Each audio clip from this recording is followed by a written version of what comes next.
कोलते साहेब, आता माझा प्रश्न संयुक्तिक आहे की नाही मला माहीत नाही. आता मी पालक आहे म्हणून माझा प्रश्न आहे. मगाशी हांडे सर म्हणाले RTI कार्यकर्ते. माझा प्रश्न RTIचा आहे. काही शिक्षण संस्था RTIची सवलत देतात.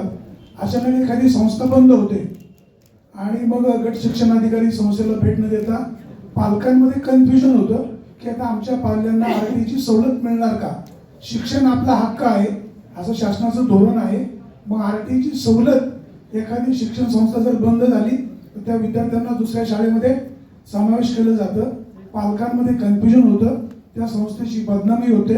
गट शिक्षण अधिकारी सुपरवायझर यांनी वास्तविक अगोदर जर प्रिकॉशन घेतलं तर पालकांची पण गैरसोय होणार नाही आणि शिक्षण संस्थेची पण बदनामी होणार नाही. सर आपण मार्गदर्शन करावं.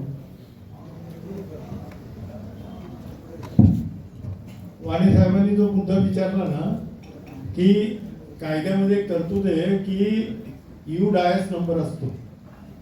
तो UDIS नंबरवरती RTची मुलं रजिस्टर होतात आणि मुलं 8वी पर्यंत जाईपर्यंत या मुलांना आपल्याला तिथं शासन त्याची फी भरतं.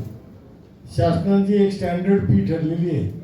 पहिली पासून 8वी पर्यंत स्टँडर्ड फी ठरलेली आहे, इयत्तेवाईज ठरलेली आहे. ज्या वेळेला एखादी शिक्षण संस्था जी RTमध्ये विनाअनुदानित SL फायनान्स नोंदवलेली आहे त्या संस्थेने जर आधी 2 वर्ष पत्र दिलेलं असेल तर त्यामध्ये इनटेक बंद होतो करायला पाहिजे.